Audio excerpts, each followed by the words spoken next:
Good to see you again. Thanks, Bob. Likewise. So part of our issue, mostly up here in the Upper East Side, and like many places around the city of Miami, every person who's ever run for political office I've interviewed or done, I will tell you that we reached out to the other person running for this, whose name will remain nameless, and that got no response.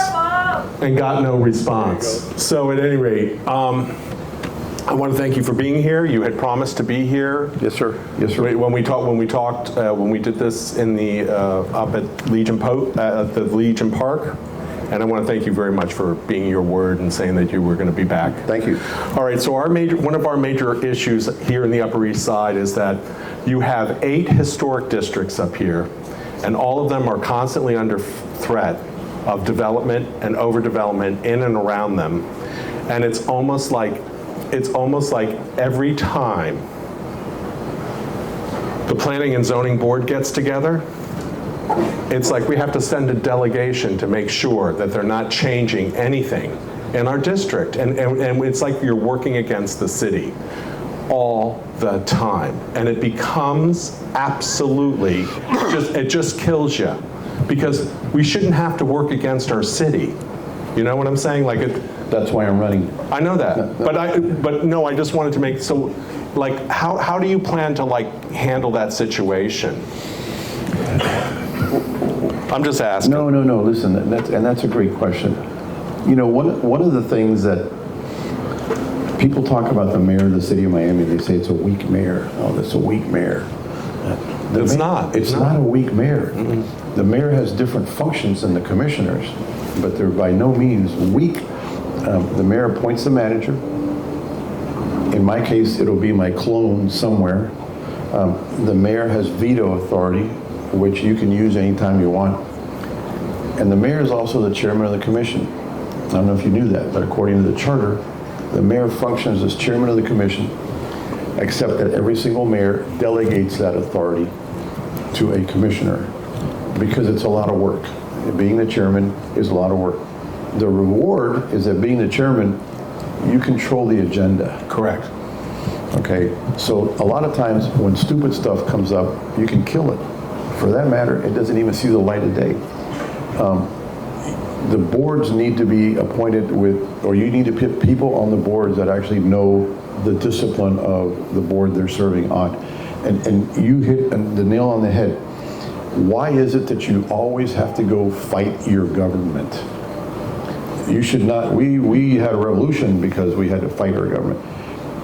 The government should facilitate. The government should not be in a position of always being against its residents. And that, now I'm going to get philosophical, but that had its most extreme expression when they tried to cancel the election this summer. Bingo. And they did it. You know why they did it? Because they could. Because they could. Or they thought they could. They thought they could do it. So what I'm telling you is, my goal is, and I'm, by the way, I'm very black and white about this. I actually put it down on paper, and I, nerd out on policy issues because, one, you want to show people that you really have a plan, and secondly, you want to be able to keep to that plan and grade yourself. But the idea that you could tear down a historic home, the idea that you could put, a 15-story condo in somebody's backyard, by the way, that would be me. 27th Avenue, 32nd Avenue, 42nd Avenue, they're all being developed that way. I just so you know, I live in the roads. I live on 30th Road, and one day I woke up and I looked up and there's like this gigantic blue crane that is short, wakes me up at 7:30 every morning, and they're out there just banging away. Our neighborhood never heard about it. We never got a memo. Nobody sent us an email. It's just boom, there it is. Okay, so because I am very involved, and I've sat on a ton of committees. I sat on the Bond Oversight Board. I did that for 7 years. Do we still have one? We don't. They took it away, but they still have the money. Right. It hasn't been sunsetted. So the thing is, like, there's all these things that, listen, I'm sorry that I'm going to kind of, I wanted to talk more like this to you. Sure. Because you know I'm involved, because I had to deal with you with when you were city manager. But I was nice. You were to me. Okay. So, but the thing is like we have, like, first off, the city of Miami has its only historic commercial district called MIMO. Right. Under Manny Diaz, we used to get $60,000 a year to hire an executive director to run that. Since that time, nothing. We haven't gotten anything since Mr. Diaz left. So you have your only historic commercial district with no funding to it. Some of the other things, just to let you, the woman back here yelled out Morningside. Morningside is under threat. That's District 2. I'm in District 5 because the district now is 2 districts when we used to be 1. We used to be under 1 commissioner. But that's on purpose. But yeah, they did that on purpose because divide and conquer. And you know, it's really important. And you know what, Mr. Diaz, even though he was a Democrat, I mean, not whatever, because these are nonpartisan races. They're really not supposed to be partisan. Nonetheless, he was able to build, you know, Brickell got built under him. You know, so when you talk about somebody who got, the skyline of Miami changed under Manny Diaz. Sure. So, I mean, and we were guaranteed at one point in time, and Elvis can confirm this for me, that no large buildings were supposed to be built north of 36th Street until they finished their infill south of 36th Street into the downtown district, like all that stuff. But that, when Miami 21 came in and all those things changed, they did, at the 11th hour, they didn't sign that. So now we're faced with some major development because we have some big areas. We have the old, what's the Catholic school that used to be over here? Curly High, that's gone. So that's up for development. We have 55th Station, which is up for development. We have Magic City, which is another 16, 18 acre parcel backing up to the railroad tracks. That's under, we have 79th Street Causeway and that whole area up there that's up slated for development. But it's not, sir, it's not even smart development. And here's another thing. They do not include the neighborhood or any of the other communities around it in the development of these areas. So the next thing you know, like you're talking about, like you woke up that day and they're building this thing, we don't get noticed either.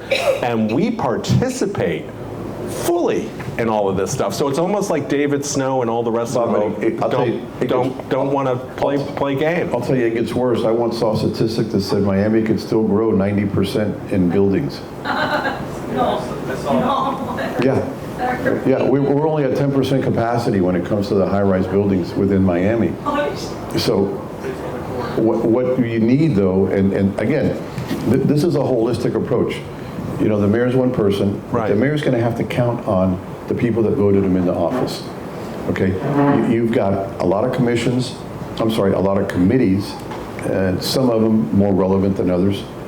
The bond oversight one, there's still there are millions of dollars that have not been spent. There's well over $50 million that hasn't been spent. Now, we don't know what happened with that money. Nor do I. Nobody does. Well, and you know, and we could go on with this, and I really don't want to, but because sometimes it's just self-defeating, to be very honest with you, to even start to add up. Where did all the money go? But you know what? But if you, in my case, you ask the question, you ask it regularly, and you ask it publicly. It is not complicated. Tell me how you spent the bond money. Right.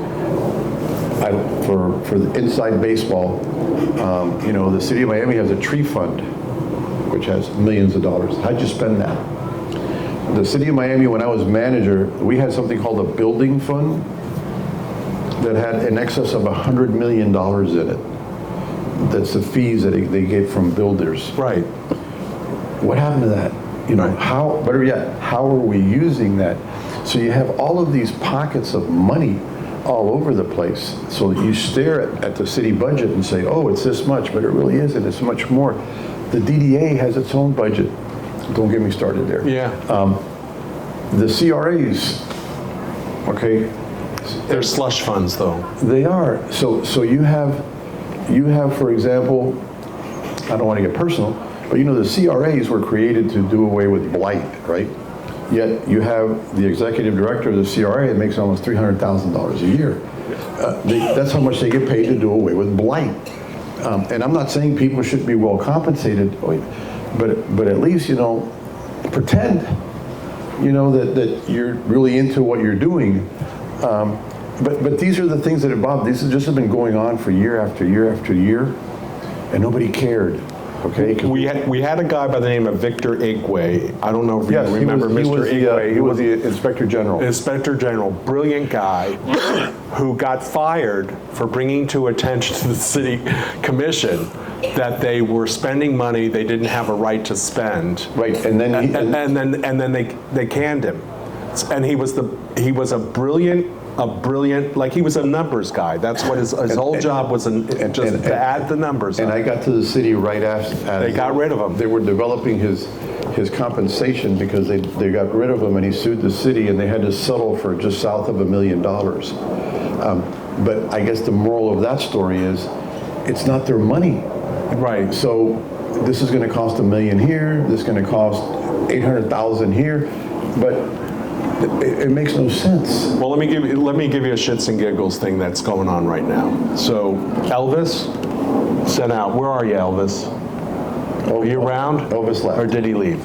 Okay, so Elvis put out a thing, and put out a thing where Mr. Pardo, Commissioner Pardo, has put out a thing for November the 20th to double. I'm going to read it so I don't misquote something, because you can't make this shit up. You can't make it up. Okay. Agenda items FR4 and PZ12 would allow developers to double density for high-rise projects and pay the Resilience Fund money for the opportunity to do that. Now let me connect a dot for you. As a historic property developed in a historic neighborhood that was in an SD9 overlay district, I'm a T5, and there's a bunch of us who have T5 that have transfer development rights. Well, when the city does stuff like this, I don't have transfer development rights anymore, because they automatically do away with transfer development rights. So that's almost like a Bert Harris thing. Mm-hmm. So somebody is there messing all this up, and you're saying to yourself, well, wait a minute. If he does something like this, why do you even need the building and zoning department? If a commissioner can just go, oh, I think we'll just do this. But a bigger question, Bob, was why do we have that? Right. Imagine if I'm told, hey, that monstrosity in my backyard, by the way, we're going to double capacity.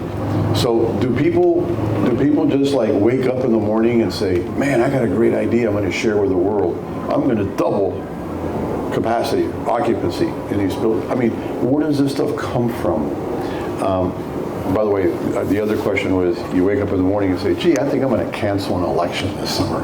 Well, what a great idea. What a great idea. Yeah, who thinks this stuff up? But what it does tell you is that whoever is thinking this stuff up is clearly not taking into account the people it most affects. That's an interesting thing too, because you were talking about the police officers not even being able to afford to live in the city of Miami. Half the people who work for the building and planning department of the city of Miami don't live in the city at all, and they're making decisions in the planning and zoning department that affect all the citizens of the city of Miami, and they don't even live here. But not their city. Yeah. So I just find that I find that very interesting that, and not only that, they always are working against us as far as code is concerned, because we catch them all the time and say, your code, Takis, my friend out there, and a bunch of us, we've had to become land use people, like understanding the code better than the people. And you want to know something, sir? The city is there to serve me. I'm not there to serve the city. By the way, the code is a weapon. It's a weapon. So here we are trying to figure this shit out that we didn't write. And by the way, nobody can even figure out. They don't even know their own code. Code is right up there with permitting as far as abolishing. But code has no other function than there are people sit by the phone and the phone rings and somebody on the other line, usually anonymous, says, I hear that Mr. Powers is putting together a addition to his room.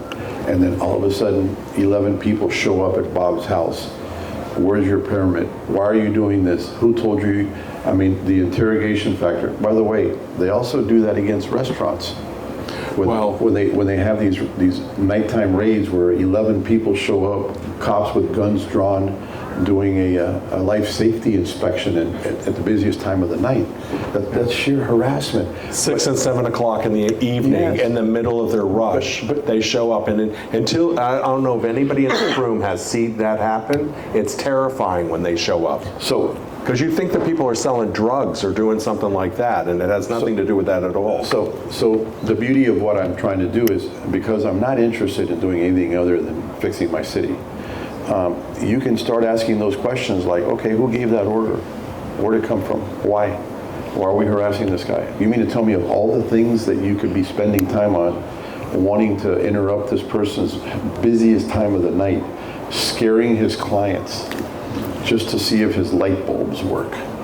No, I agree with you. First of all, that's just beyond objectionable. And secondly, it may not be illegal, but you can fire somebody for abusing their authority. They don't have to break the law before, but figure out when's the last time a city of Miami employee got fired. I don't know. It's hard to do.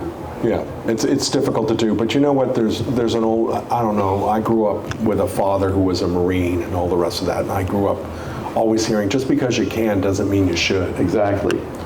Just because you can do that doesn't mean that it's the right thing to do. But we and most of what's missing, most of what's missing in that city is common sense. It just annoys the hell out of me. And I keep backing to this. I've never run for anything in my life, ever. But I realize that to be an effective mayor, you need to know your city. So there isn't a day where I'm not in a neighborhood somewhere or I'm eating in some dive. I'm a big foodie. And I want to give people my elevator speech. Hey, listen, this is what I want to do with homestead exemption taxes. This is what I want to do with health insurance. This is what and people stop me and say, no, what you need to do is put all those people up there in prison. Because it used to be where we didn't care what they did because we knew they were all corrupt. Now they disrespect us, which is to your point. They disrespect us. They think we're just going to sit around and be fined. And if you go to a commission meeting and you disagree with somebody, you may get shouted down by one of the elected officials, or you may be thrown out by one of the elected officials. And I think people have had it. They really have. And I see anger. Just as an aside, this last election we had on the 4th, notwithstanding the few number of people that voted, 10,000 more people voted on the 4th than in the election 4 years ago. Okay, 10,000. So Thank you for coming out and do your civic duty. Yes. Thank you very much. But what that tells you is people are tired. Actually, there's a very elegant French diplomatic word. It's people are pissed. Okay, they are. And when little old ladies tell me, come back and talk to me about property taxes later, I want to see these guys in prison. Can I tell you something? So just an aside so that you know. I've been very good friends with Thomas Regalado for many years. A good friend of mine as well. And he asked me to come in and help him with, in our case, it was historic preservation and taxes for historic properties and things of that nature. And, because we've been having these meetings for the last year, one of the things that came up was, in every major city in America, they have a sliding scale as far as, like for apartment buildings and things like this, like buildings over 40 years old or over 60 years old are on a sliding scale because most of those properties are affordable housing. And part of it, and in other cities, how it's been implemented, is to do away with the slumlord class, is to get rid of that and turn these and get these buildings bought by people like me. Because just an aside, I own an apartment building and I live in it, so I have affordable rents, and I have, and I'm there. I'm a landlord who lives on the property. So there are many, many, many properties that, like, we could do a sliding scale to make those more affordable and also renovate them by having a taxation system where the money that they save in their taxes has to go towards renovating their buildings or things of this nature. So, I mean, the part of the reason why it's not attractive is that this society here in South Florida is addicted to knock it down and rebuild it. And they don't understand the greenest buildings that are built, or the greenest buildings that are the ones already built, just to let you know. And a lot of these properties are phenomenal properties. I mean, drive through Miami's, a lot of these buildings that are my building's 75 years old. They've gone through all the major hurricanes already, and they're still there, My grandparents are from Spain, and I visited my grandmother's village, and the church that she was baptized in was built in the 1500s, right. And it's still there, and it's still functioning. But listen, all of this came about, I think, the affordability issue is what COVID brought us. Right. All of a sudden, people were fleeing the rest of the country. They came here, housing was at a premium. Hey, let's build more houses. And more and more. And by the way, if you're a rich guy from Chicago, and let's really stick it to you, and we're going to make you pay twice what we normally would charge for this house, and people pay it.